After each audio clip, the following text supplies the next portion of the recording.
Buenas tardes, chicos de segundo año de secundaria. Vamos a culminar, bueno, en realidad nos falta un poquito de tiempo, pero aquí lo vamos a completar, no se preocupe, ¿ya? Cuando hablamos de lenguaje y sus planos, te hacía referencia a un autor que nosotros ya lo conocemos desde sexto grado, que es Ferdinand de Saussure, que es el que divide la palabra en eh, significado, que es la parte abstracta, y significante, que es la parte concreta del habla, ¿no es cierto? A esto él llama dicotomía. Dicotomía porque viene de dos. ¿Estamos de acuerdo? Muy bien. Iniciamos. ¿Qué es el lenguaje? El lenguaje es un conjunto de sonidos articulados. Por ejemplo, para yo poder decir la palabra computadora, tengo que unir consonantes y vocales, a la vez sílabas, y formar la palabra computadora. Y con mi aparato fonador tengo que articular el sonido para decir computadora, vocalizar, articular. Entonces ese lenguaje es un conjunto de sonidos articulados, ¿ya? Que esto da capacidad que la persona tiene para comunicarse a través de signos orales y escritos. Ojo que la persona no solamente puede comunicarse a través de la oralidad, también puede utilizar colores, puede utilizar gestos, puede utilizar mímicas, puede utilizar puede utilizar mímicas, puede utilizar mímicas, puede utilizar señales, etcétera. El lenguaje tiene las siguientes características. Es innato, como habíamos mencionado en el Zoom, porque no es adquirido por el ser humano. El ser humano de por sí ya nace con la necesidad de comunicarse desde la pancita. Por ejemplo, ¿cómo se comunica un niñito en la pancita? A través de una patadita, ¿no es cierto? Entonces, cuando nace, ¿cómo dice tengo hambre o mi pañal está sucio? ¿O cómo avisa ese bebito? ¿Qué hace? Llora. Entonces es innato, ya está en él. Ya a través del tiempo se desarrolla, obviamente cuando aprende a hablar, aprende la vocal, las consonantes, poco a poco, claro, pero ya de por sí el ser humano tiene la característica del lenguaje innato porque está en él, busca la manera de comunicarse. Es universal porque está presente en todos los componentes humanos, es decir, todo el universo tiene forma de comunicarse. Puede ser utilizando el lenguaje, puede ser utilizando gestos, mímicas, colores, visual, o puede ser olfativo. La comunicación puede ser de mil maneras. Pero ¿y los idiomas? Los idiomas pueden variar, pero las formas no. La oralidad, yo hablo en inglés, en francés, en italiano, en cualquier idioma, pero voy a utilizar la oralidad, voy a utilizar los gestos, voy a utilizar las mímicas, por eso se dice que es universal. Es inmutable porque no cambia de un día para el otro, cambia a través del tiempo, como es el caso de la palabra causa. Causa era referido a un plato típico, pero como todos empezaron a decirle causa, ¿cómo estás? Causa, ¿qué tal te va? A un amigo, después de muchísimo tiempo, el diccionario de la Real Academia Española decidió ingresar esa palabra causa y ponerle dos definiciones. Uno, como plato típico, y dos, como referente a una persona cercana considerada amigo. Entonces ya cambió, imagínate, pero para eso cambia a través del tiempo, no de forma inmediata. Y decimos que es doblemente articulado porque está formado por morfemas. ¿Qué son morfemas?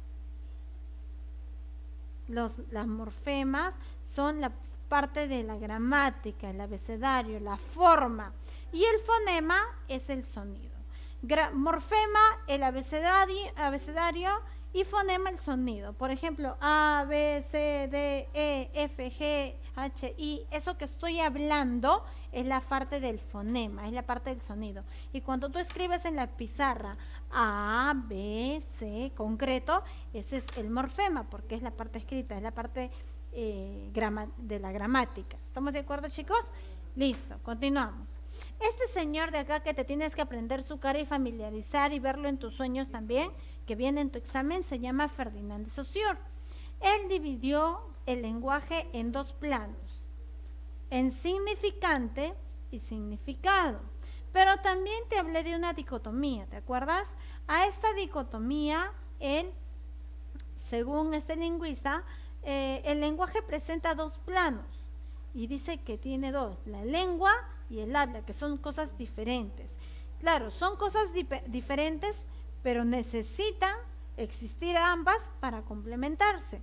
Una no funciona sin la otra. Por ejemplo, la lengua es un sistema de signos. Entendemos lengua y sistema de signos como la parte del abecedario, la estructura, producido y compartido por un grupo social.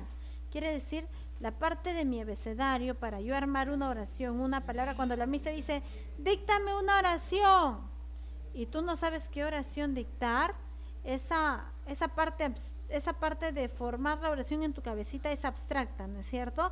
Ya, por eso te dice que es abstracta, porque la lengua la vas a armar en tu cabecita. Es psíquica porque es mental, la estás trabajando en tu cabecita. Es perdurable porque el abecedario ya está ahí. Una vez que la aprendas se queda ahí. Es casi fija porque va a cambiar a largo plazo. Y es teórico porque tú sabes que el abecedario es la parte teórica. El armar una oración tiene su estructura, sujeto, verbo, objeto, entonces es teórica.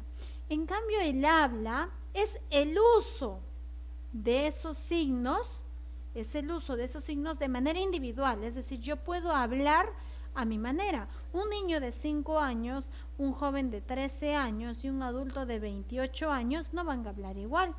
El niño de 5 años dirá oa, el joven dirá hola, y el adolescente, perdón, y el joven dirá buenos días de repente. Entonces la forma individual de cómo tú vas a utilizar ese sistema de signos que tienes en tu cabecita. Es concreto, es psicofísico, ¿por qué? Porque vas a combinar la mente, lo que pensaste, con la física, con la parte hablada, la parte ya materializada. Es efímera, es variable según la edad, por eso te pongo el ejemplo de un niño de 5 años, un adolescente y un adulto, y es práctica. El habla es la práctica. Entonces, el lenguaje es teórico y el habla es psicofísico. Combino la parte mental con la parte física, la parte hablada. Variación de la lengua. Tenemos la siguiente variación. Existen 3 tipos de cambio de lengua. Variación dialectal. Son factores regionales, se forman dialectos, variaciones de una lengua en un determinado lugar. Se desarrollan en los siguientes aspectos. Son fonéticos porque va a variar el sonido. Por ejemplo, en algunos le llamarán, por ejemplo, es el caso de un yeísmo, por ejemplo, ¿no? Debería llevarse llama y deberíamos decir yema, llama, yema. La primera es elle y la segunda es ye. Entonces el sonido tiene mucho que ver. ¿Y qué? Según la región, pues, ¿no? También varía eso. En la parte morfológica vamos a ver la forma, ¿ya? La forma del lenguaje que vamos a utilizar.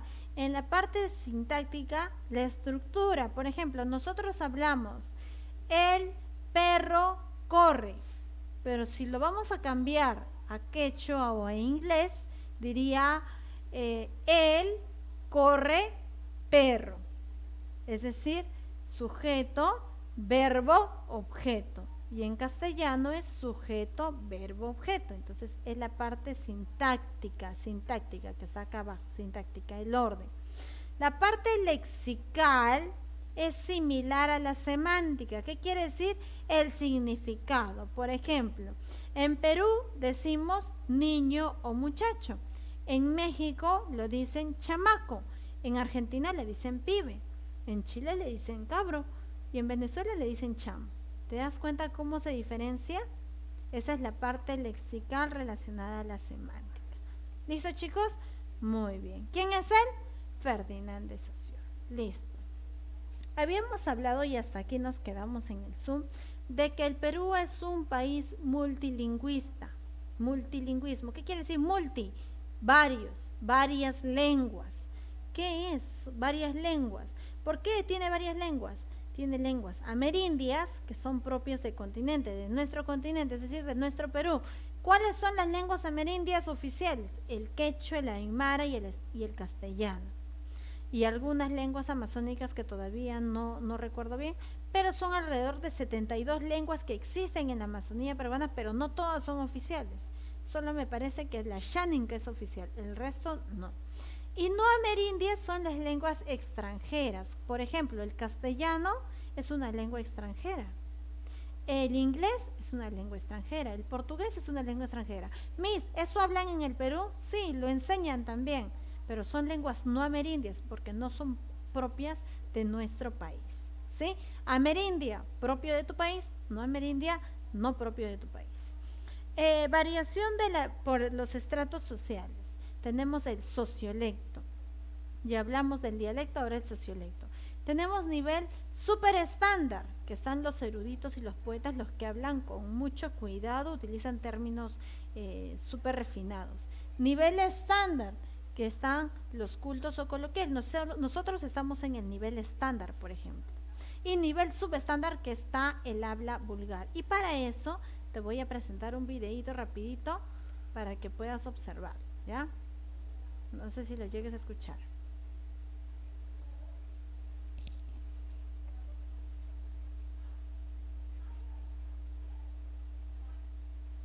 Ese es en el habla formal, ¿ya?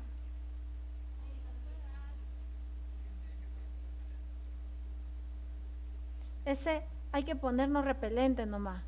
Eso es lo que nosotros utilizamos cotidianamente, ¿no es cierto? Es coloquial.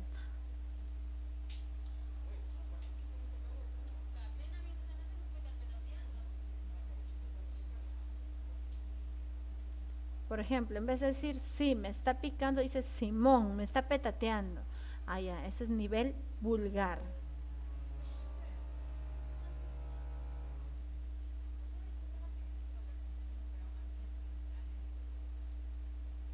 ¿Ve? Es un lenguaje formal. Veamos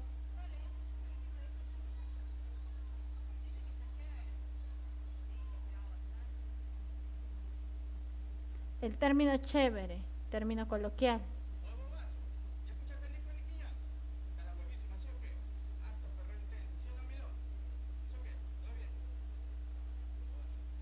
¿Viste la diferencia entre nivel estándar, subestándar y nivel vulgar? Bien, pues a eso nos referimos con esos ejemplos. Bien, te voy a dejar el link por si acaso. Recuerda, el idioma es la lengua que goza de protección jurídica en nuestro país. Existen 3 oficiales, castellano, quechua, aymara y me parece que también es la xáninga, pero no estoy segura. ¿Sí, chicos? Entonces les voy a dejar el link por si acaso del otro para que les sirva de ejemplo porque van a tener una actividad también referente a eso. Y bueno, que tengan un buen día, cuídense mucho, chau chau.